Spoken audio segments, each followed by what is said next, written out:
أن ليس للإنسان إلا ما سعى وأن سعيه سوف يرى. وقال الله تعالى في مقام آخر سنريهم آياتنا في الآفاق وفي أنفسهم حتى يتبين لهم أنه الحق. سبحان ربك رب العزة عما يصفون وسلام على المرسلين والحمد لله رب العالمين. اللهم صل على سيدنا محمد وعلى آل سيدنا محمد وبارك وسلم. اللهم صل على سيدنا محمد وعلى آل سيدنا محمد وبارك وسلم. اللهم صل على سيدنا محمد وعلى آل سيدنا محمد وبارك وسلم. ارشاد باری تعالی ہے سنریہم آیاتنا، ہم ان قریب ان کو اپنی نشانیاں دکھائیں گے، فی الآفاق باہر کے جہاں میں، وفی انفسہم اور ان کے اپنے اندر بھی، حتی یتبین لہم انہ الحق، حتیٰ کہ ان پر واضح ہو جائے گا کہ سچ کیا ہے۔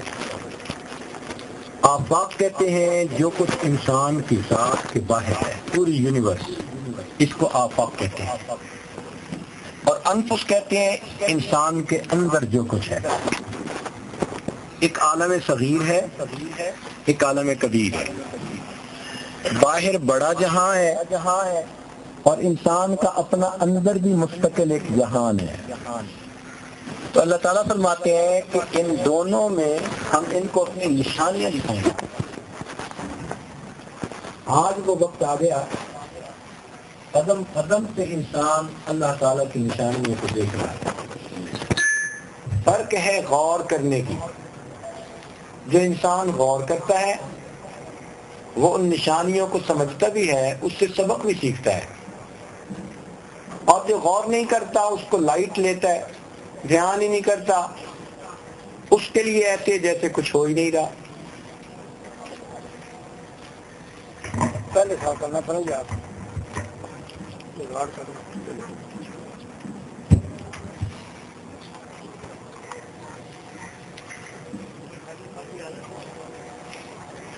ایک چھوٹی سی مثال سے بات کلیئر ہو جائے گی۔ آج کل اکثر لوگ کاریں چلاتے ہیں یا گاڑیوں میں بیٹھتے ہیں تو کار کا پہیہ 2 فٹ ڈایا میٹر کا ہوتا ہوگا کم و بیش۔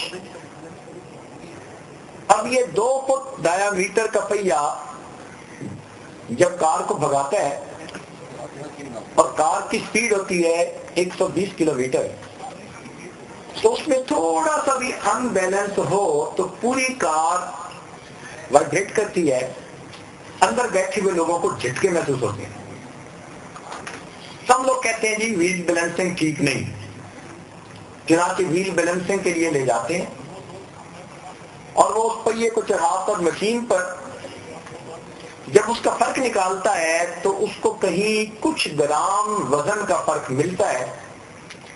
جب وہ لگا دیتا ہے پہیے کے اوپر تو وہ ویل کی بیلنسنگ ٹھیک ہوتی ہے، اس کو دوبارہ فٹ کر دیا جائے تو کار بڑی سموتھ چل رہی ہوتی ہے۔ اب یہ وہ عمل ہے جو ہر بندے کو جو کار رکھتا ہے دوسرے چوتھے مہینے پیش آ جاتا ہے، مگر ہم غور نہیں کرتے۔ اگر ہم غور کرتے تو اس سے بھی ہم سبق سیکھتے۔ مثال کے طور پر زمین پوری ایک پہیے کی مانند ہے اور اس کا ڈایا میٹر کتنا ہے، اس کا سرکمفرنس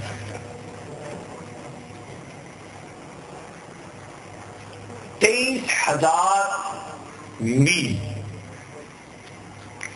اور زمین گھوم رہی ہے 1,000 میل فی گھنٹہ کی رفتار سے۔ لہذا 24 گھنٹے میں جا کر زمین کا چکر پورا ہوتا ہے تو دن مکمل ہو جاتا ہے۔ اب بتائیے 23,000 میل اس کا سرکمفرنس ہے، اور یہ 1,000 میل فی گھنٹہ کی رفتار سے، اور یہ رفتار ہوائی جہاز کی رفتار سے زیادہ۔ ہوائی جہاز زیادہ سے زیادہ اڑ لے گا تو 600 میل کی اسپیڈ سے، کلومیٹر میں چلا جائے گا تو 900 کلومیٹر۔ پیسنجر جہاز اس سے زیادہ اوپر نہیں جاتا۔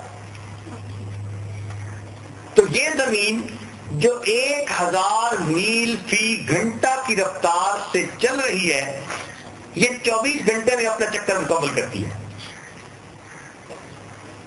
اس کا سرکمفرنس اتنا ہے، باہر کا حصہ اتنا ہے۔ اب دیکھیے اس زمین کو پروردگار نے کتنا پرفیکٹلی بیلنس کیا ہے کہ یہ چل بھی رہی ہوتی ہے اور ہمیں پتہ بھی نہیں چلتا کہ یہ چل رہی ہے یا نہیں چل رہی۔ وہ جو کار کے ویل میں چند گرام کا وزن چھوٹا سا ہوتا ہے، اگر وہ اس کو اتنا وائبریٹ کر دیتا ہے تو اگر اس میں بھی کوئی فرق ہوتا تو زمین کے اندر بھی اسی طرح کی وائبریشن ہوتی، جھٹکے لگتے، پتہ ہی نہیں ہو، سو رہے ہیں مزے سے، ایش کر رہے ہیں آرام مزے میں، یہ بھی نہیں پتا کہ زمین حرکت بھی کر رہی ہے یا نہیں کر رہی۔ کہیں ہمالیہ پہاڑ ہے اور کہیں گہرے گہرے سمندر ہے، یہ بھی نہیں کہ اوپر کی سطح بالکل اللہ نے ایک جیسی بنائی ہے۔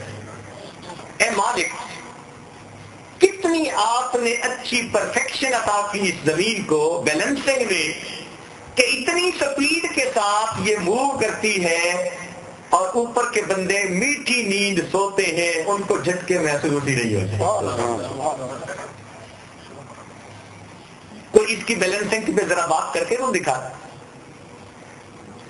ٹنوں کے حساب سے وزن روز ادھر کا ادھر جا رہا ہوتا ہے اور اس بیلنسنگ میں فرق نہیں آتا۔ اب بات تو چھوٹی سی ہے، لیکن اگر غور کریں تو ہمیں اس میں قدرت کی نشانیاں نظر آتی ہیں۔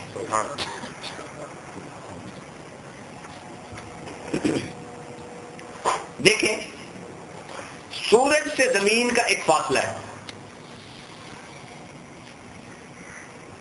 وہ فاصلہ اللہ تعالیٰ نے اتنا رکھا کہ دھوپ کا ٹیمپریچر ایسا ہوتا ہے کہ پوری زمین کے اوپر پھل پھول والے پودے درخت نکلتے ہیں۔ اگر یہ آدھا فاصلہ ہوتا تو زمین پہ اتنی گرمی ہوتی کہ سبزے کا نام و نشان نہ ہوتا۔ اگر یہ فاصلہ دگنا ہو جاتا تو زمین کے اوپر ٹھنڈ ہوتی کہ برف جمتی۔ وہ کون سی ذات ہے جس نے زمین کو سورج سے اتنا فاصلہ عطا کیا کہ آج ہم رنگ برنگے پھول پھل دیکھتے ہیں اور اپنی زندگی کے مزے اڑا رہے ہوتے ہیں؟ چاند کا زمین سے ایک فاصلہ ہے، اس فاصلے پر اوشن کے اندر جو ٹائڈز ہوتی ہیں نا، لہریں ہوتی ہیں، ان کا تعلق ہے۔ چنانچہ جب پہلی ہوتی ہے چاند کی تو لو ٹائڈ ہوتی ہے، سمندر خاموش ہوتا ہے۔ جیسے جیسے 14-15 کے دن آتے ہیں، ہائی ٹائڈ، لہریں اچھل رہی ہوتی ہیں۔ کیوں؟ سورج قریب ہوتا ہے، وہ زمین کو کھینچ رہا ہوتا ہے، ہم محسوس نہیں کر رہے، لیکن پانی کی لہروں سے پتہ چلتا ہے۔ چنانچہ بڑے بڑے جہاز جب چلتے ہیں تو ان دنوں کا خیال رکھ کے چلتے ہیں کہ کہیں زیادہ ہائی ٹائڈ میں پھنس گئے تو ایسا نہ ہو کہ جہاز ہی ڈوب جائے۔ اب بتائیے کہ وہ کون سی ذات ہے جس نے سمندروں کے اتنے بڑے پانی کو ہلانے کا بندوبست کر دیا؟ اگر یہ نہ ہلتا تو پانی کے اندر جو آکسیجن جا رہی ہے نا مچھلیوں کے لیے، وہ نہ جاتی، پانی صاف نہ رہتا۔ جیسا بھی ہے، اب اللہ تعالیٰ اس کو ہلاتے ہیں اور اس ہلنے میں اچھل اچھل کے لہریں جو آتی ہیں وہ اپنے ساتھ آکسیجن لے کے نیچے جاتی ہے، اور نیچے کی مخلوق کو آکسیجن نیچے مل رہی ہوتی ہے۔ ذرا اتنے بڑے برتن میں کوئی پانی ڈال کے ہلا کے دکھائے، بندے کے بس میں ہے؟ اتنا بڑا سمندر کا سائز ہے میرے والا، اس کو ہلانا پڑتا تو پتہ نہیں ہمیں تو پورے ملکوں کے جنریٹر اسی پہ لگانے پڑ جاتے اور ہلا بھی نہ سکتے۔ اللہ نے آٹومیٹک ایک نظام بنا دیا ہے اور وہ پانی خود بخود اچھل رہا ہوتا ہے، لہریں آ رہی ہوتی ہیں، کبھی سمندر کا شور سنا کرے حیران ہوتا ہے بندہ اس کو دیکھ کے۔ اللہ نے ایک نظام بنا دیا وہاں کی مخلوق کو زندگی بخشنے کا۔ اس میں کیا ہمیں قدرت کی نشانیاں نظر نہیں آتی؟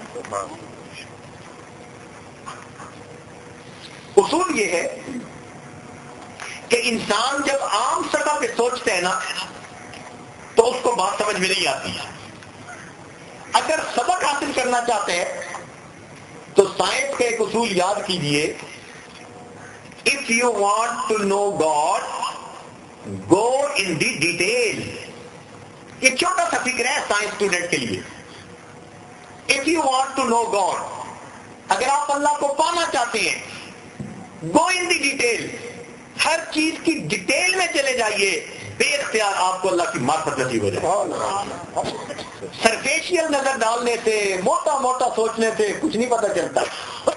موٹی سوچ ہوتی ہے اس بندے کی جس نے کچھ نہیں پانا ہوتا۔ جو ڈیپ ڈاؤن جاتے ہیں نا، اندر ذرا جا کے سوچتا ہے، اس کو پھر قدرت کی نشانیاں نظر آتی ہیں۔ اچھا، چیز بڑی سے بڑی ہو یا چھوٹی سے چھوٹی ہو، جس کے بھی ڈیٹیل میں آپ چلے جائیں گے آپ کا دل کہے گا بے اختیار کہ واقعی اللہ تعالیٰ موجود ہے۔ بڑی سے بڑی چیزوں کا ذرا دھیان کر لیں۔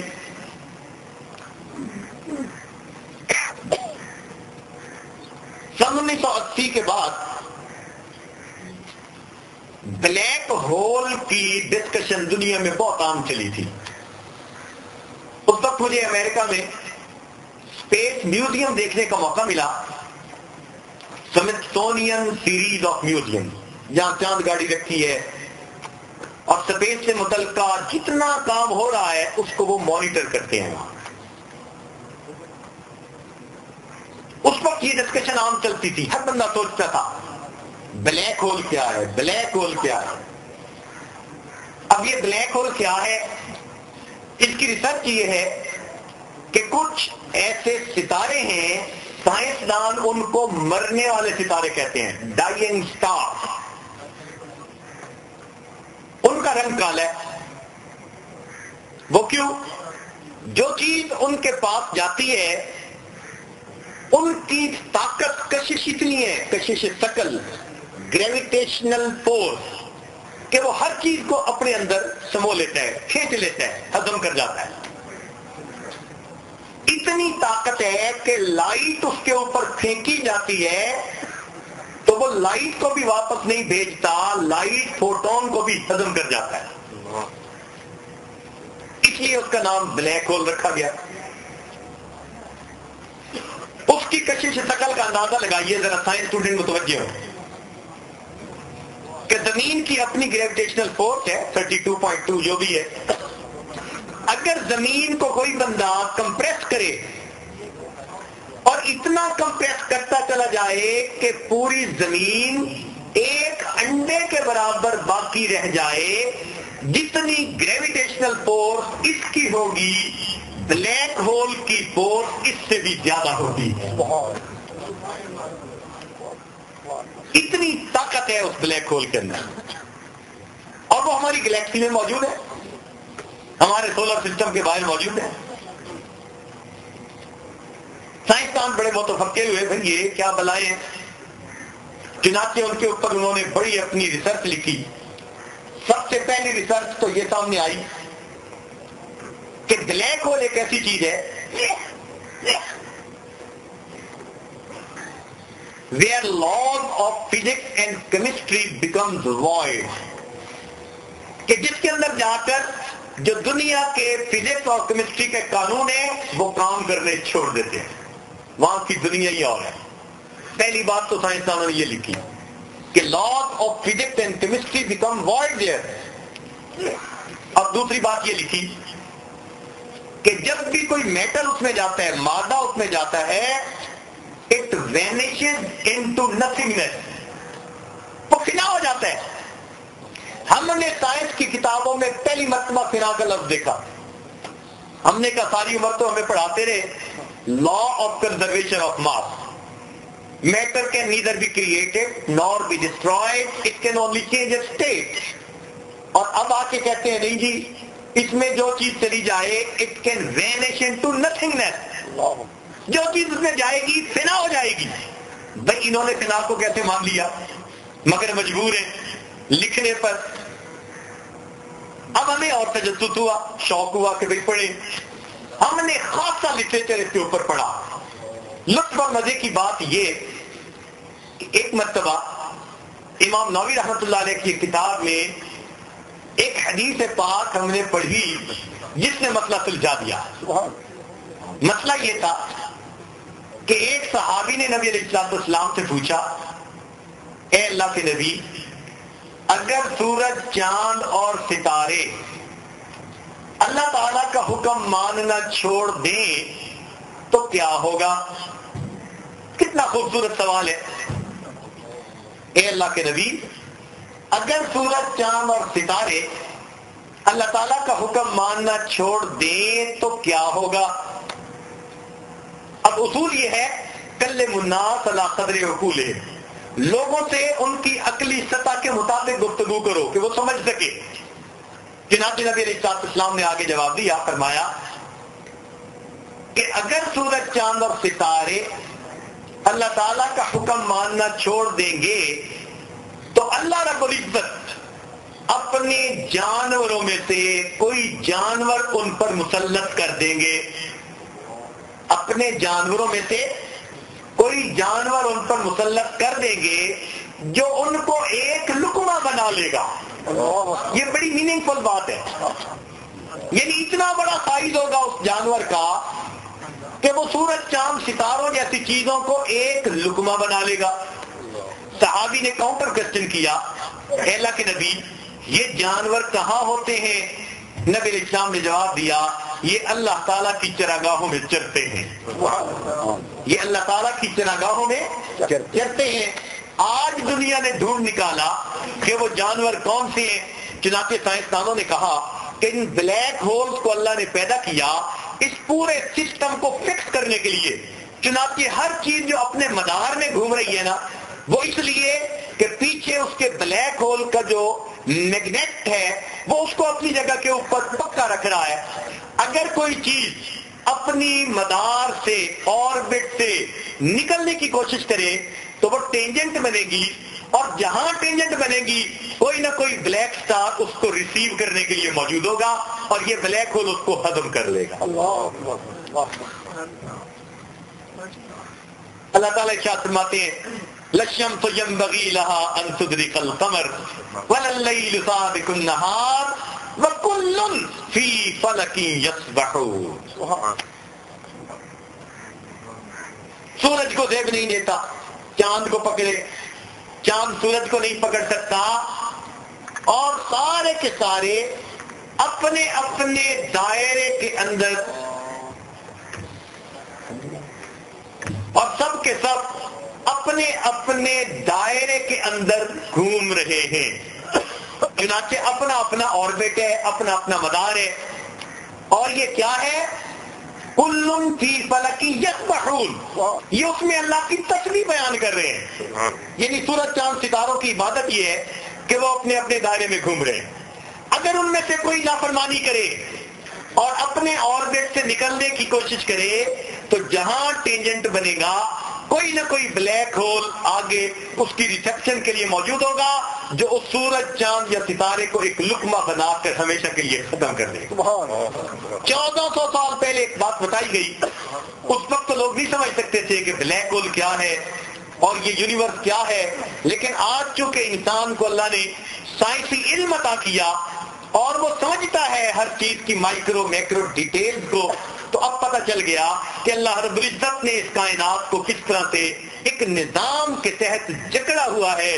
ہر چیز اپنا اپنا فریضہ ادا کرتی پھر رہی ہے. تو جتنا ہم بڑے چیز میں سوچتے چلے جائیں گے اور ڈیٹیل میں جائیں گے تو دل سے آواز آئے گی یقیناً اس کا پیدا کرنے والا کوئی پروردگار ہے. ذرا چھوٹی چیز کی طرف آ جائیے، باریک سے باریک چیز کی طرف آ جائیے. آج کل کوئی چند مہینے پہلے کی بات ہے، ایک میڈیکل ایک صاحب تھے جن کو پی ایچ ڈی کی، جن کو نوبل پرائز ملا ہے. اور نوبل پرائز کیا ملا؟ نوبل پرائز کیا ملا کہ اس نے ایک نیا ذرہ دریافت کیا ہے جس کو نیوٹرینو کہتے ہیں. اب تک تو ہم سمجھتے رہے نا کہ نیوٹرون، پروٹون یہ ذرے ہیں چھوٹے سے چھوٹے، ان کی ماس ہوتی ہے اور الیکٹران کی ہوتی نہیں، چارج ہی ہوتا ہے. اس نے کہا نہیں، اس سے بھی چھوٹا ذرہ ہے، نیوٹرون سے بھی، اور اس کا نام نیوٹرینو اس نے رکھا. 36 سال لگے اس کو ریسرچ کرنے میں. 36 سال کے بعد جب اس نے ریسرچ بتائی اس کو نوبل پرائز ملا. وہ نیوٹرینو کتنے؟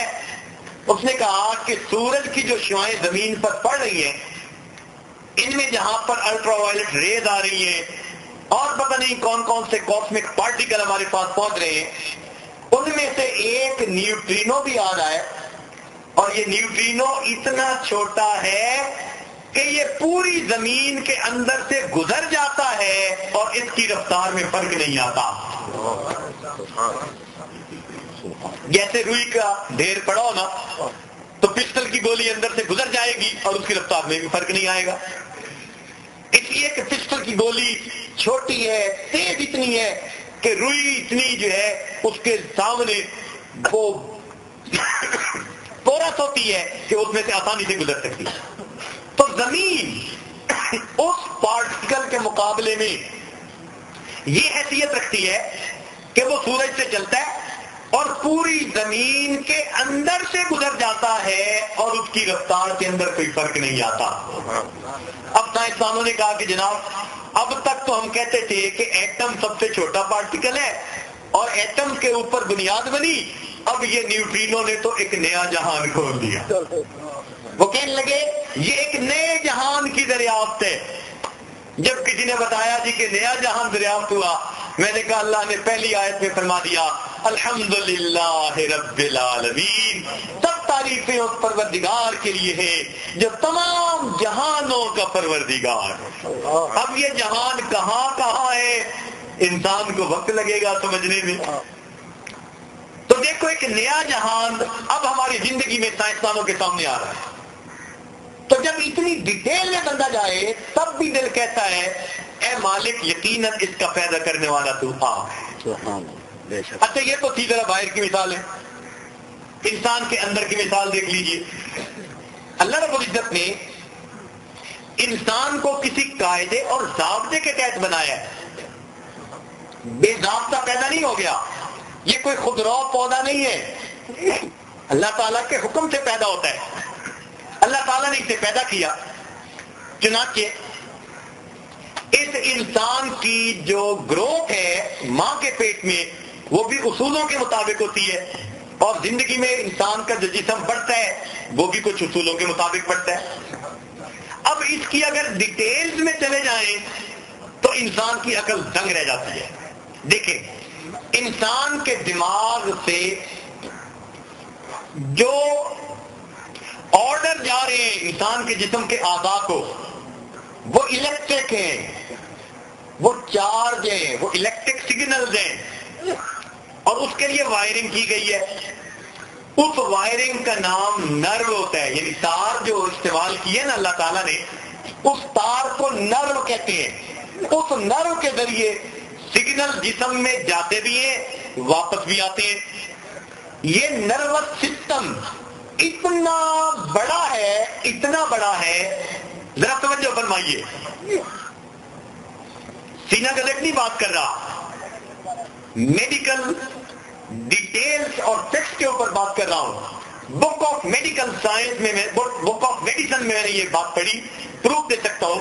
انہوں نے لکھا کہ ایک بندے کے جسم میں اتنی وائرنگ استعمال ہوئی ہے کہ اگر اس کے نروس سسٹم کو نکال لیا جائے اور ہر نرو کو تار کو دوسرے سے جدا کر کے اس کو گانٹھیں باندھی جائیں تو یہ اتنی لمبی ہو جائے گی کہ دنیا کے گرد 2 مرتبہ چکر لگ سکے گا. اتنی وائرنگ ایک بندے میں استعمال ہوئی ہے. اب آپ اپنے گھر کی وائرنگ بھی دیکھ لیجئے اور انسان کے جسم کی وائرنگ بھی دیکھ لیجئے. اللہ. اور مزے کی بات کہ یہ جو نروس سسٹم ہے نا، یہ نرو اتنی باریک ہے مگر ایک ہی جگہ اکٹھی ہوتی ہیں اور ہر نرو دوسری نرو سے انسولیٹڈ ہوتی ہے، جس طرح ہر بجلی کی تار دوسری تار سے انسولیٹڈ ہوتی ہے. ہماری انسولیشن پی وی سی کی ہوتی ہے اور اللہ رب العزت نے اپنی انسولیشن بنائی ہوئی ہے. ہر تار الگ الگ سگنل لے کے جا رہی ہے. اگر 2 میں آپس میں شارٹ پہ جو جائے تو انسان کا نظام کام کرنا بند کر جائے. اتنا کمپلیکس سسٹم ہے انسان، اور اللہ نے انسان کو بنایا. ایک مرتبہ یاد ہے نیو یارک میں ایک ڈاکٹر صاحب کو اپنی اینک کے سلسلے میں نگاہ چیک کروا رہا تھا. اس کے پاس مشینیں کیا تھی، توبہ توبہ، ایک سے ایک بڑھ کے. کبھی اس میں بٹھاتا، کبھی اس میں بٹھاتا، کبھی یہ چیک کرتا، کبھی وہ چیک کرتا. بڑا حیران ہوا یاجد. بالآخر جب انہوں نے اپنا چیک اپ مکمل کر لیا تو میں نے ان سے ایک کوشچن پوچھا کہ ڈاکٹر صاحب، پوری دنیا کے اندر اگر آئی اسپیشلسٹ گنے جائیں تو ہزاروں میں نہیں، لاکھوں میں ہوں گے. بلا شبہ پوری دنیا میں لاکھوں میں ہوں گے. اتنے آئی اسپیشلسٹ پوری دنیا میں موجود ہیں اور یہ ہر ملک میں کم از کم 10-12 گھنٹے کام ضرور کرتے ہیں. زیادہ تو کرتے ہوں گے، کم نہیں. 10 سے 12 گھنٹے ہاسپٹل میں، کلینک میں ہر وقت مریضوں کو چیک کر رہے ہیں، آنکھیں دیکھ رہے ہیں. تو ہر ڈاکٹر 10-12 گھنٹے کام کرتا ہے. اب اس ملک میں ٹائم کا ڈفرنس ہوا. اس کا مطلب ہے کہ جب بھی دیکھو دنیا میں ہزاروں ڈاکٹر ہر وقت کسی نہ کسی کی آنکھ چیک کر رہے ہیں. جب یہ سلسلہ ہے، ہر وقت دنیا میں ہزاروں ڈاکٹر کسی نہ کسی کی آنکھ چیک کر رہے ہیں، تو ڈاکٹر صاحب آنکھ تو انسان کی 1 انچ سے بھی چھوٹی. تو اس میں کتنی ڈیٹیل ہے کہ ہزاروں ڈاکٹروں کو سینکڑوں سال گزر گئے، آج تک آنکھ کی بیماریوں کا پورا پتہ نہ چلا. بھئی حد ہوتی ہے نا کسی کی ڈیٹیل کی. ایک ہی تو بنتا ہے، ہر ایک کا ویسا ہی. اب بتائیے 1 انچ سے چھوٹا بنتا اور ہزاروں بندے روز 12-14 گھنٹے ہر بندہ لگا رہا ہے، تو بھائی کتنی بیماری ہوگی. کہنے لگا کہ حضرت میں آپ کو بتاؤں کہ اس پروگریسو ایج میں بھی انسان نے آنکھ کی بیماریوں کو 10% تک کبھی ابھی نہیں سمجھا. اتنی ریسرچ ہو چکی ہے اور ابھی تک کتنا نہیں سمجھا، 10% بھی نہیں سمجھا. باقی سب ابھی بعد میں سمجھے گا. یا اللہ، اس آنکھ میں ڈیٹیل بھی کتنی ہے، اس کا امیج کیسا بنتا ہے اور آنکھ کیسے آپس میں فوکس کرتی ہے. اللہ اکبر، حیران ہوتے ہیں. تو اصول یہ بنا، if you want to know God, go in the details. اگر آپ اللہ تعالیٰ کو پانا چاہتے ہیں، اللہ کی معرفت حاصل کرنا چاہتے ہیں، تو آپ کو ہر چیز کی ڈیٹیل میں جانا پڑے گا، اندر جانا پڑے گا. جب آپ اندر جائیں گے ایک موقع آئے گا آپ کا دل بے اختیار کہے گا کہ واقعی اس کا بنانے والا کوئی مالک موجود. موٹا موٹا سوچیں گے نا تو موٹی سوچ سے کچھ نہیں ملتا.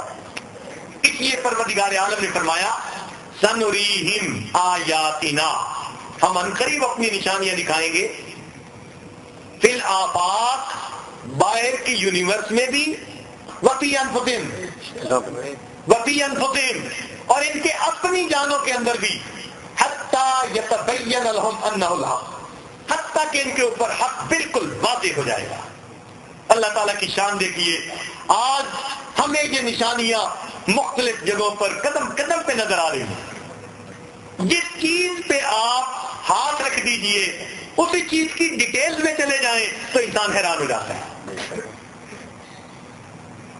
تو کائنات کی ہر چیز پکار پکار کے کہہ رہی ہے اے میرے بندے تو اپنے اوپر غور نہیں کر سکتا, ذرا میرے اوپر غور کر لے, تجھے میرے بنانے والے کی معرفت نصیب ہو جائے. اللہ تعالیٰ فرماتے ہیں اے انسان تو باہر اگر نہیں غور کر سکتا وفی انفسکم افلا تبصرون, اور اپنے من میں جھانک کے دیکھ لو, اپنے اندر نگاہیں ڈال کے دیکھ لو, کیا تم اپنے اندر بھی نہیں دیکھ سکتے؟ تو ہم اگر اپنے اندر جھانک کے دیکھیں تو یقیناً اللہ رب العزت کی قدرت کی نشانیاں ہیں جو ہمیں ہر وقت نظر آ رہی ہیں. ایک مزے کی بات سن لیجیے, ہمارا جو جسم ہے نا, جو ہماری پیدائش کے وقت تھا اب وہ نہیں ہے ہمارے پاس. جو جسم ہے نا یہ جو پیدائش کے وقت تھا اب وہ جسم نہیں ہے. جب ہم 20 سال کے تھے تو جو جسم اس وقت تھا اب نہیں ہے. آج سے 10 سال پہلے جو جسم تھا اب وہ ہمارے پاس نہیں ہے. حیرت کی بات ہے, یہ کتنی مزے کی بات ہے. جسم وہ نہیں ہے, وہ کیوں؟ انسان کا جو بلڈ ہے وہ تقریباً 125 اوپر نیچے کچھ دن ایگزیکٹ ڈاکٹر جانتے ہیں, اتنے دنوں کے بعد اس کا ہر سیل جو پیدا ہوتا ہے وہ ختم ہو جاتا ہے, اس کی جگہ نیا پیدا ہو جاتا ہے. تو ہمارے لہو کے اندر, خون کے اندر ہر وقت کچھ سیل مر رہے ہیں, کچھ نئے پیدا ہو رہے ہیں. وہ اپنی زندگی گزار کے پھر مر جاتے ہیں, پھر نئے پیدا ہوتے ہیں, پھر مر جاتے ہیں, پھر نئے پیدا ہوتے ہیں. تو ہر انسان کا جسم کا جو بلڈ ہے وہ 100 دنوں کے بعد نیا خون بن جاتا ہے اور پرانا خون ختم ہو چکا ہوتا ہے. یہ تو بلڈ کے بارے میں بتایا. انسان کا جو سیل ہے نا, ہر ایک سیل, یہ جو باڈی بنی ہوئی ہے, ہر سیل اسی طرح ختم ہو رہا ہے اور نیچے سے ریجنریٹ ہو رہا ہے.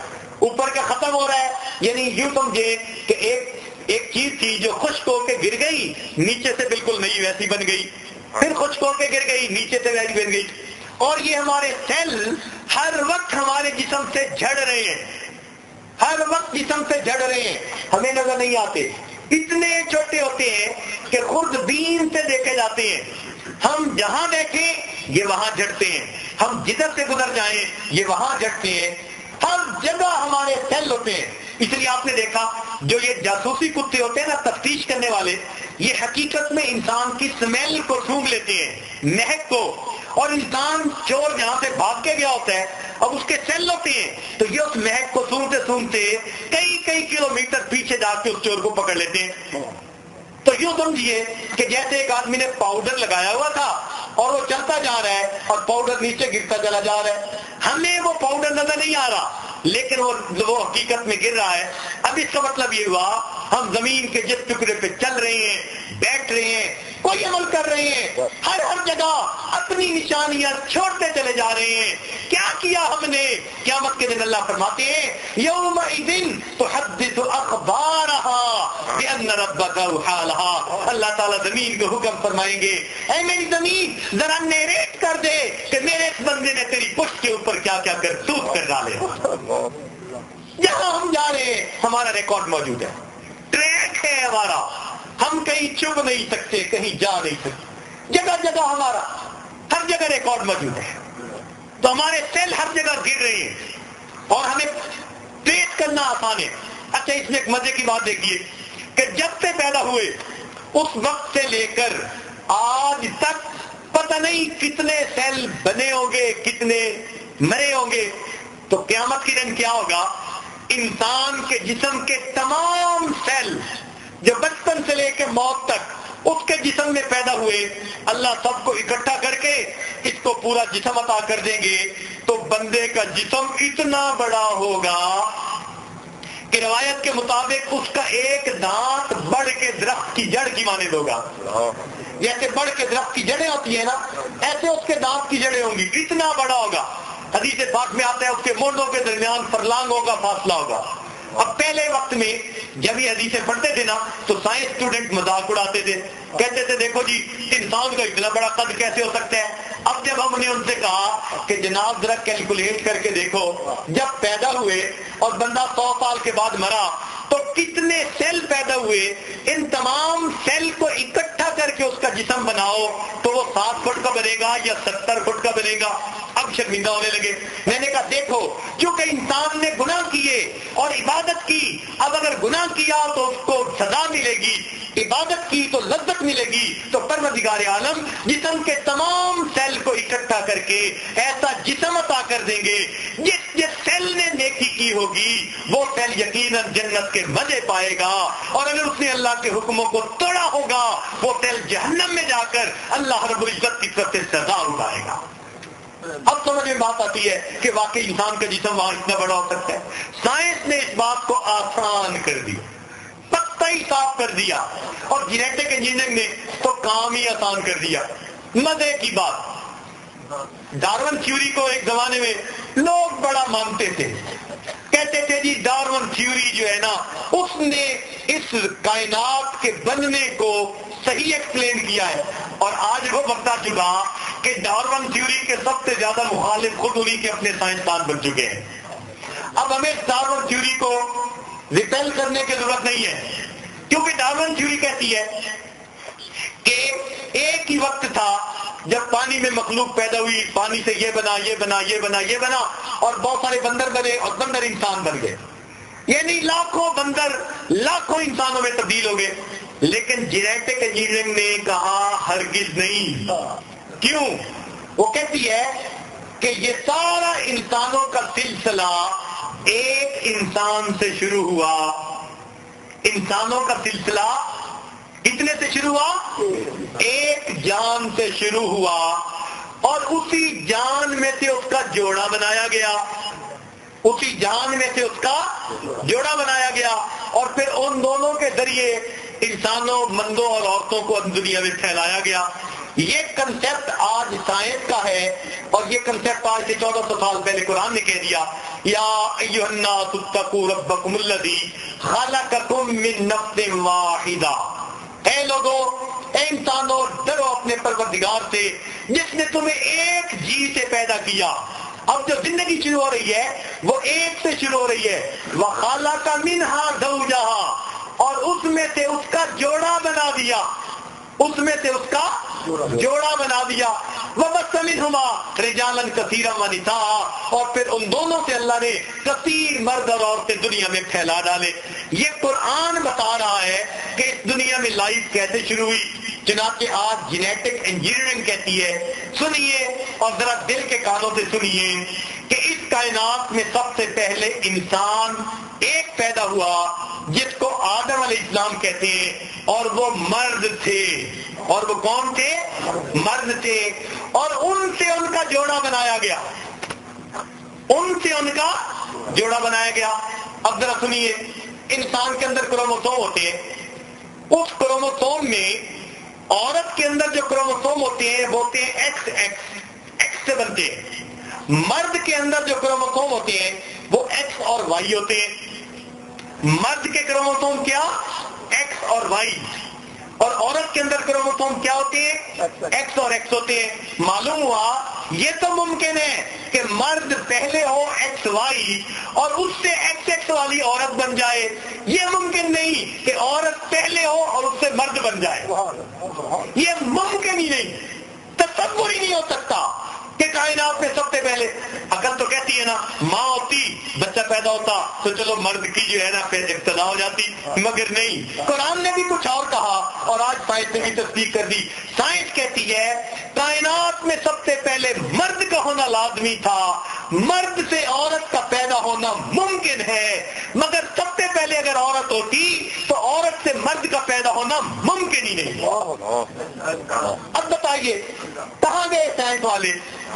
بغلے میں جاتے ہیں، اس لیے کہ اللہ رب العزت نشانیاں دکھا رہے ہیں، کھول رہے ہیں اپنی حکمتوں کو اور اپنی چیزوں کو۔ آج کا انسان اس کو ماننے پر جو ہے وہ مجبور ہو چکا ہے، لہذا آج ڈارون صاحب کی تھیوری کی چھٹی ہو چکی۔ سائنسدان خود کہتے ہیں پتہ نہیں اس نے کون سی تھیوری پیش کر دی تھی. لہذا اب جینیٹک انجینئرنگ نے بات کو واضح کر دیا کہ نہیں، یہ تو مرد پہلے پیدا ہوا، مرد سے اس کا جوڑا بنا، ایکس وائی کروموسوم پہلے تھے، پھر ایکس ایکس کروموسوم بنا. لہذا اب مرد اور عورت ملتے ہیں، اللہ تعالیٰ جس کو چاہتے ہیں بیٹے دیتے ہیں، جس کو چاہتے ہیں بیٹیاں دے دیتے ہیں. اللہ تعالیٰ اپنے بندوں کو پھیلا رہے ہیں. ایک بات اور بھی ہے، اور وہ کیا؟ قرآن مجید نے کہہ دیا ان مثل عیسیٰ عند اللہ کمثل آدم. عیسیٰ علیہ السلام کی مثال اللہ کے نزدیک آدم علیہ السلام کی مثال کی مانند تھی. اب اس پر پہلے یہودی بڑا اعتراض کرتے تھے. وہ کہتے تھے جی کہ یہ ممکن ہی نہیں کہ بغیر باپ کے بیٹا ہو سکے، بغیر باپ کے بیٹا ہو سکے، یہ ممکن ہی نہیں.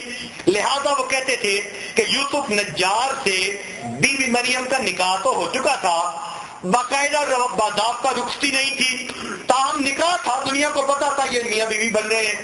ان کو موقع مل گیا ملنے کا، اور اس ملنے کی وجہ سے پریگننسی ہو گئی اور حضرت عیسیٰ علیہ السلام پیدا ہو گئے. تو یہ بہتان لگاتے تھے یہودی، اور کہتے تھے کہ حضرت عیسیٰ علیہ السلام تو اس طرح سے پیدا ہوئے. اس کا تذکرہ قرآن مجید میں بھی ہے کہ بی بی مریم کو اللہ تعالیٰ نے بیٹا کیسے دیا سورہ مریم میں، تاہم اس کی ڈیٹیلز کچھ اور ہیں. لیکن اب آ کر سائنس نے صاف کر دیا مسئلہ. سائنس نے بتایا کہ عورت کے جسم کے اندر انڈے ہوتے ہیں، ان انڈوں سے جب مرد کا سپرم ملتا ہے اور بونڈ بناتا ہے تو اس سے پھر ایمبریو بن کر بچہ وجود میں آتا ہے. لیکن کچھ انڈے ایسے ہوتے ہیں، لاکھوں میں کوئی ایک، کروڑوں میں کوئی ایک، کہ جو سیلف فرٹیلائزنگ ہوتے ہیں. سیلف فرٹیلائزنگ یعنی ان کو کروموسوم کی ضرورت نہیں ہوتی، ان کو کسی سپرم کی ضرورت نہیں ہوتی. وہ انڈے از خود جو ہے وہ بن کر ایمبریو بن جاتے ہیں اور بچہ پیدا ہو جاتا ہے. لیکن یہ ہوتے تھوڑے ہیں. چنانچہ جب اس کی تحقیق ہوئی تو انہوں نے کہا کہ واقعی ایسا پاسبل ہے. لہذا وہی ٹیکنالوجی ہے جس کو اپنا کر آج ایسی مرغیاں بنائی گئی کہ مرغیوں کو مرد کی ضرورت ہی نہیں ہوتی، مرغوں کی ضرورت ہی نہیں، مرغیاں پل رہی ہیں اور انڈے دیتی جا رہی ہیں. اب بھئی انڈے کیسے آتے چلے جا رہے ہیں؟ مرغا تو ہے نہیں. وہی جو سیلف فرٹیلائزنگ سلسلہ تھا نا، جو انہوں نے انسان میں دیکھا، اسی ٹیکنالوجی کو ادھر اپلائی کر کے انہوں نے دیکھا. اب دیکھیں ہر مرغی انڈے دے رہی ہے بغیر مرغے کے، اور اس انڈے میں سے بچے بھی نکل رہے ہیں. تو اگر مرغیوں میں یہ ٹیکنالوجی کام آ گئی تو اگر قرآن نے کہہ دیا کہ واقعی بی بی مریم کے ساتھ بھی اللہ تعالیٰ نے یہی پروسیس فرمایا تھا، سیلف فرٹیلائزنگ معاملہ تھا، اللہ نے ان کو بیٹے کی ماں بنا کے دکھا دیا. میں چاہوں تو باپ کے ذریعے اولاد دے دوں اور میں چاہوں تو ماں کے ذریعے دے دوں، میں پروردگار ہوں. تو پھر اس میں کون سی بات ہے جو سمجھ میں نہیں آتی؟ لہذا آج دنیا میں اگر کسی یہودی سے پوچھیں کہ بتاؤ بھائی وہ تمہاری بات کہاں گئی، تو آنکھیں نیچے کر لیتے ہیں اور کہتے ہیں کہ جی اس دور کی بات کچھ اور تھی، لیکن سائنس نے اب اس بات کو واقعی غلط ثابت کر دیا. ہمارا کئی مرتبہ یہودیوں سے ایسا ٹاکرا ہوا، ہم نے ان کے سامنے یہی مثال رکھی کہ بتاؤ بھائی تم بہتان لگاتے تھے؟ کہتے ہیں نہیں اب ہم بہتان نہیں لگاتے، بس ہم کزن ہیں ایک دوسرے کے ساتھ، ہم آپ بھی مانتے ہیں سب کو، ہم بھی مانتے ہیں، بس ہم اس پیغمبر اسلام کی امت ہیں، آپ اس پیغمبر اسلام کی، ہم اللہ کو بھی مانتے ہیں، پیغمبر کو بھی مانتے ہیں، آپ کے پیغمبر فلاں ہیں، ہمارے فلاں، ہماری حیثیت آپس میں کزن چچا زاد بھائیوں جیسی ہے. اب بات کو گول کرنے کی کوشش کرتے ہیں، اس لیے کہ اب ان کے پلے کچھ نہیں رہا. اللہ تعالیٰ اپنی نشانیوں کو کھولتے چلے جا رہے ہیں. جن چیزوں کے بارے میں کبھی سوچا بھی نہیں تھا اللہ تعالیٰ ان کی ڈیٹیلز کھول رہے ہیں. اور آج انسان دیکھ رہا ہے کہ 1400 سال پہلے جو کچھ قرآن نے بتلا دیا، آج سائنس اسی کو ثابت کرتی چلی جاتی ہے. اصول یاد رکھیں کہ جہاں سائنس راستے میں ہوگی، سائنس ہو سکتا ہے شریعت کے خلاف نتیجہ نکالے، دین کے خلاف نتیجہ نکالے. جہاں آپ سائنس کو دین سے ٹکراتے ہوئے دیکھیں، سمجھ لیں یہ راہ کی راہی ہے، ابھی رستے میں ہے، اس لیے الٹی سیدھی باتیں کر رہی ہے. جب اس کو منزل پہ پہنچنا نصیب ہوگا، یہ وہی بات کرے گی جو ہمارے پروردگار نے 1400 سال پہلے ہمیں بتا دی. تو الحمدللہ اللہ رب العزت نے مہربانی فرما دی ہے، آج کے طلباء اپنے ٹھوس یقین اور ایمان کے ساتھ نیکی کے لیے قدم آگے بڑھا سکتے ہیں۔ میرے دوستو، یہ سارا نظام اللہ نے بے فائدہ نہیں بنایا، یقیناً ایک دن ہمارے اوپر آنے والا ہے جب ہم اس دنیا سے چلے جائیں گے، جو اعمال نے کیے ہوں گے قیامت کے دن ہمیں اس کا حساب دینا پڑے گا۔ لہذا عقل مندی کا تقاضا یہ ہے، ہم جہاں دنیا کی ہر چیز کے لیے to be on the safe side رہ کر کام کرتے ہیں، آخرت کے معاملے میں بھی ہم to be on the safe side رہ کر تیاری کر لیں۔ ایسا نہ ہو کہ قیامت کے دن اللہ رب العزت کے حضور ہمیں پوچھ لیا گیا تو پھر وہاں ہمارے پاس کوئی جواب نہیں ہوگا۔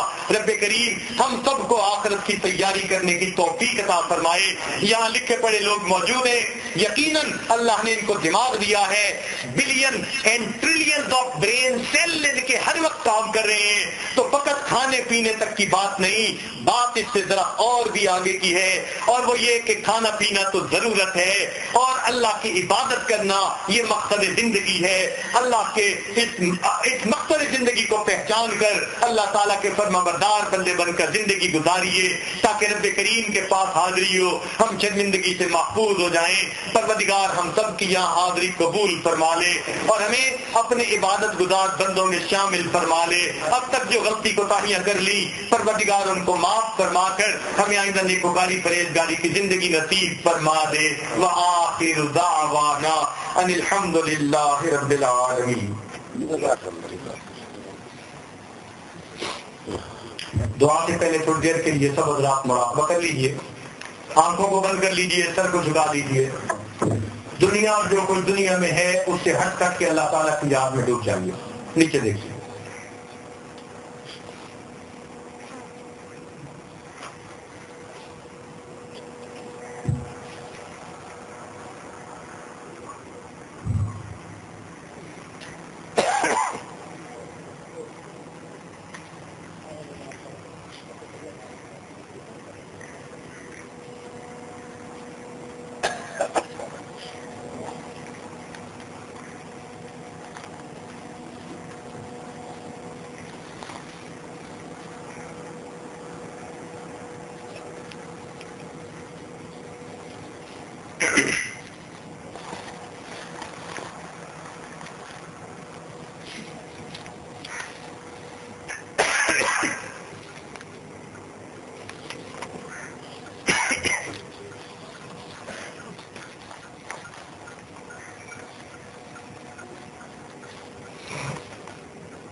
wash all the filth away and clean my dead heart. Wash all the filth away and clean my dead heart. Make me alive again, give me a fresh start. Wash all the filth away and clean my dead heart. Make me alive again, give me a fresh start. So change my heart, please, and wash the filth away. So change my heart, please, and wash the filth away. Don't leave me drowning here alone and astray. So change my heart, please, and wash the filth away. Don't leave me drowning here alone and astray. I spent my life running away from you. I spent my life running away from you. And now I have nowhere to turn except to you. I turn to you and begging you to be saved. I turn to you and begging you to be saved. And change me into an obedient slave. Wash all the filth away and change my dead heart. Make me alive again, give me a fresh start. I have been doing all my life what I crave. I have been doing all my life what I crave. Shaitan and nafs have always had me enslaved. I am ashamed that I have broken your rules. I am ashamed that I have broken your rules. Worship my nafs and few ignorant fools. But now I know the path leading me to thee. I bow to you, am asking you to help me. But now I know the path leading me to thee. I bow to you, am asking you to help me.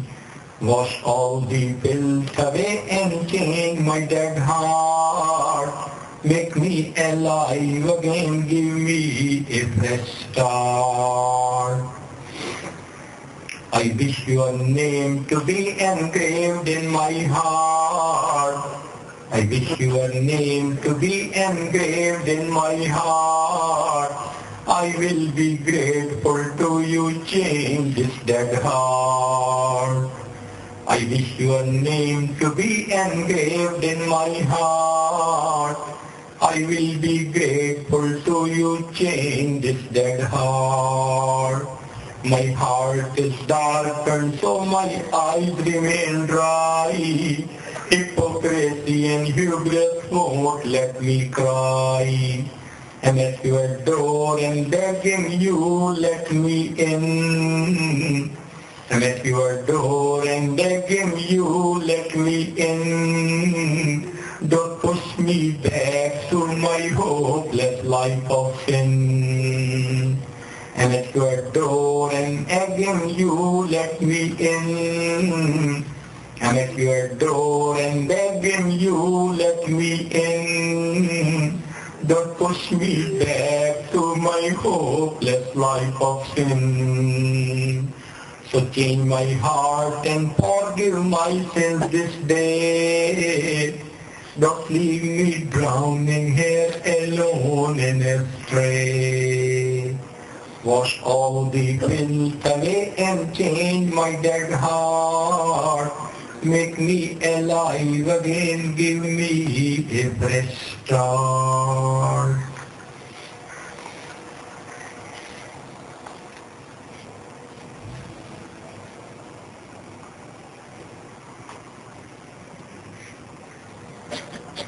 لا إله إلا الله محمد رسول الله. لا سبحان ربك العظيم.